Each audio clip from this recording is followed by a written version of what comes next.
एक बार की बात, एक जंगल में पोखर के किनारे एक विशाल बरगद का पेड़ हुआ करता था, जिसमें जंगल के बहुत सारे पक्षियों का बसेरा था। कोई वहाँ छांव में बैठने आता था तो किसी ने घोंसला बनाकर उसी बरगद के पेड़ को अपना घर बना लिया था। यही नहीं, उस जंगल के कई जानवर भी उस पेड़ की छांव में अपनी थकान मिटाने आते थे। तो कुछ जानवर अपने बच्चों को लेकर वहाँ खेलने भी आते थे। इसीलिए सभी उस बरगद के पेड़ से बहुत प्यार करते थे। कितना सुकून है यहाँ। अगर ये बरगद का पेड़ ना होता तो पता नहीं हम कहाँ जाते। सही कहा कालू भाई, ये पेड़ तो जैसे इस जंगल के लिए एक वरदान है। अरे कुकड़ू भाई, इतनी धूप में कहाँ जा रहे हो? बच्चों को लेकर दूसरे जंगल जा रहा हूँ, पर इस चिलचिलाती धूप ने तो बुरा हाल कर दिया है। खरगोश भाई, यहाँ कहीं पानी मिलेगा क्या? हाँ, उधर पास में ही एक पोखर है, पानी भी पी लो और सामने उस बरगद के पेड़ की छांव में थोड़ा आराम भी कर लो, सारी थकावट दूर हो जाएगी। इस तरह वो बरगद का पेड़ सबके काम आता था। सब कुछ सही चल रहा था, पर एक बार जंगल में बिल्कुल भी बारिश नहीं हुई, जिसके कारण वहाँ सूखा पड़ गया। पानी नहीं मिलने के कारण धीरे धीरे जंगल के पेड़ भी सूखने लगे और वो बरगद का पेड़ भी सूखने लगा। पोखर का पानी भी कम होने लगा। बारिश न होने के कारण पेड़ सूख रहा है। अब यहाँ रहना ठीक नहीं। मुझे जल्दी ही कोई नया ठिकाना ढूंढना होगा। सही कहा कालू भाई, अब ये पेड़ रहने लायक नहीं है। धीरे धीरे पेड़ के सारे पत्ते गिर गए, सारे पशु पक्षी वहाँ से चले गए और रह गया बस एक सूखा सा पेड़। अब न वहाँ कोई आराम करने आता था, न वो पेड़ किसी का घर था। पर एक पक्षी ऐसा था जो अभी भी उस पेड़ को अपना घर मानता था। वो था मिट्ठू तोता। बस उसी ने उस पेड़ का साथ नहीं छोड़ा। अरे मिट्ठू भाई, क्यों इस पेड़ के पीछे पड़े हो? अब यहाँ रहने से कोई फायदा नहीं। हमारी तरह कोई और ठिकाना देखो। ये पेड़ अब सुरक्षित नहीं है, कभी भी गिर सकता है। भाई, यह पेड़ मेरे माता पिता के समान है। मैं इसी पर बड़ा हुआ हूँ, इसी पेड़ की छांव में खेला हूँ और इस पेड़ ने मुझे जीवन के सारे सुख दिए हैं। मैं इसे इस कठिन समय में नहीं छोड़ सकता।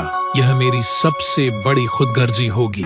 जैसी तुम्हारी मर्जी, पर यहाँ रहने का कोई फायदा नहीं। मैं तो जा रहा हूँ, अपना ध्यान रखना। सबने मिट्ठू को बहुत समझाया, पर उस बरगद के पेड़ को लेकर मिट्ठू की वफादारी कम नहीं हुई। उसने उस पेड़ का अंतिम समय तक साथ देने की ठान ली थी। वह किसी भी तरह उस पेड़ को वापस हरा भरा करना चाहता था, पर उसे कोई उपाय नहीं दिख रहा था। फिर एक दिन जब मिट्ठू उड़ता हुआ कहीं जा रहा था, उसने एक अजीब चीज देखी। उसने देखा एक कौवा जमीन पर पड़े एक पानी के घड़े के ऊपर बैठा अपनी चोंच अंदर डाल रहा था और फिर बाहर निकाल लेता था। ये देखकर मिट्ठू वहीं रुक गया और एक पेड़ की डाल पर बैठकर देखने लगा। वह ये जानने के लिए उत्सुक था कि आखिर वो कौवा कर क्या रहा है। बहुत प्यास लगी है, पर इस घड़े में बस थोड़ा ही पानी है और मेरी छोटी सी चोंच पानी तक नहीं पहुंच रही और आसपास कहीं पानी दिख भी नहीं रहा। अगर प्यास बुझानी है तो कुछ उपाय करना होगा। ये सोचकर कौवा इधर उधर देखने लगा। तभी उसकी नजर पास में पड़े पत्थरों के टुकड़ों पर गई और उसने कुछ सोचा। हाँ, शायद ये उपाय काम करेगा। कौवे ने तुरंत वहां से एक पत्थर अपनी चोंच से उठाकर उसे पानी के घड़े में डाल दिया। ये देखकर मिट्ठू और उत्सुक हो गया। आखिर ये कौवा करना क्या चाहता है? मिट्ठू बड़े ध्यान से उस कौवे को देखने लगा। कौवा बार बार जाता और एक पत्थर उठाकर उस घड़े में डाल देता। ऐसा करते करते बहुत समय बीत गया, पर कौवे ने हार नहीं मानी। वह पत्थर लाकर घड़े में डालता रहा और फिर कुछ देर बाद पत्थरों के घड़े में भरने के कारण घड़े का पानी ऊपर आ गया। हो गया काम। आखिर मेरी मेहनत रंग लाई। अब मुझे प्यासा नहीं रहना पड़ेगा। कौवे ने घड़े से पानी पीकर अपनी प्यास बुझा ली और वहाँ से खुशी खुशी उड़ गया। इस कौवे ने तो मुझे कमाल की तरकीब दे दी। शायद इससे मैं उस सूखते हुए बरगद के पेड़ में फिर से हरियाली ला पाऊं, उसे मरने से बचा पाऊं। मिट्ठू तुरंत वहाँ से उड़ता हुआ गया और जो पक्षी और पशु उस बरगद के पेड़ की छांव में आते थे, उनके पास गया और सबको एक जगह इकट्ठा किया। कालू भाई, जल्दी से बरगद के पेड़ के पास वाले पोखर के पास पहुंचो। मेरे पास एक योजना है। दोस्तों, जल्दी से पोखर के पास जमा हो जाओ, मुझे कुछ बताना है। मिट्ठू के कहने पर सारे पशु पक्षी पोखर के पास जमा हो गए। पोखर में पानी तो था, पर ज्यादा नहीं। सब लोग ये जानने के लिए उत्सुक थे कि आखिर मिट्ठू ने उन्हें वहाँ क्यों बुलाया है। ये मिट्ठू कहाँ रह गया? पता नहीं हमें यहाँ क्यों बुलाया है। मैं भी यही सोच रहा हूँ। तभी मिट्ठू वहां आता है। बोलो, आ गया मिट्ठू, अब यही बताएगा। मिट्ठू भाई क्या हुआ, यहाँ क्यों बुलाया है हमें, जल्दी बताओ। आज मैंने एक कमाल की चीज देखी जिससे हमारी समस्या हल हो सकती है। अब पहेलियां मत बुझाओ भाई, जल्दी बताओ क्या देखा। आज जब मैं उड़ रहा था तो मैंने एक कौवे को देखा जिसने अपनी मेहनत से वो कर दिखाया जो पहले नामुमकिन लग रहा था। मिट्ठू ने सबको कौवे की कहानी बताई कि कैसे उसने घड़े का पानी पत्थरों से ऊपर लाया, पर किसी को ये समझ में नहीं आ रहा था कि इससे उनकी समस्या कैसे हल होगी। माना कि कौवा बहुत बुद्धिमान था, पर इससे हम क्या करें। हम भी कौवे से सीख लेकर वही काम कर सकते हैं बंदर भाई। ये पोखर देखो, इसका पानी सूखकर कम हो गया है, जिसके कारण इस बरगद के पेड़ तक पानी नहीं पहुंच रहा। अगर हम इस पोखर में भी पत्थर डालकर इसका पानी ऊपर ले आएं, तो इसका पानी बरगद के पेड़ को मिल जाएगा और शायद इससे पेड़ बच जाए। मिट्ठू की बात सुनकर सब हैरान थे। आखिर पोखर को पत्थरों से कैसे भर सकता है कोई? मिट्ठू, तुम जो बोल रहे हो वो सुनने में अच्छा है, पर ये करना नामुमकिन है। पर उस कौवे ने तो कर दिखाया ना। हाँ, पर वो बस एक घड़ा था और ये एक पोखर। हाँ, पर वो अकेला था और हम इतने सारे हैं। अगर हम सब साथ मिलकर काम करें तो ये काम हो सकता है। माना कि ये मुश्किल है, पर नामुमकिन नहीं।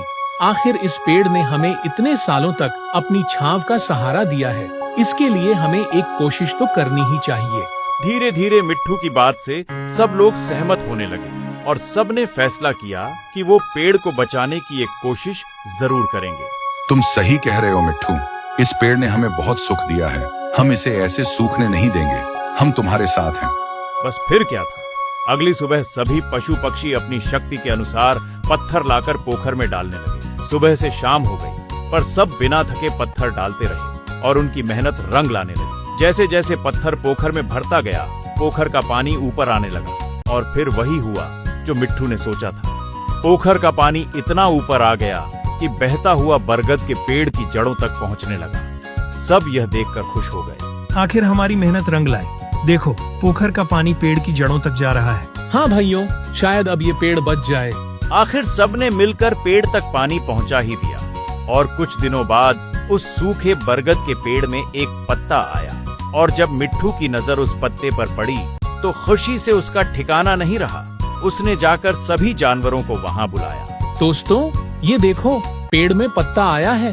अब ये पेड़ बच जाएगा, हमें फिर से इसकी छांव मिलेगी। मान गए मिट्ठू, तुम्हें और तुम्हारे भरोसे को एक तुम हो जिसने इस पेड़ का साथ नहीं छोड़ा। सब खुश थे और तभी आसमान में बादल आ गए और गरजने लगे। आसमान में बादल आ गए, लगता है बारिश होने वाली है। बादल देखकर सभी खुश हो गए और कुछ ही देर में बारिश शुरू हो गई। सब लोग ये देखकर खुशी से नाचने लगे। बारिश के कुछ ही दिनों में सूखा हुआ बरगद का पेड़ फिर से हरा भरा हो गया। वो कहते हैं ना, जो खुद अपनी मदद करता है, ऊपर वाला भी उसी की मदद करता है। अब जंगल के पशु पक्षी फिर से उस घने बरगद के पेड़ में वापस लौट आए।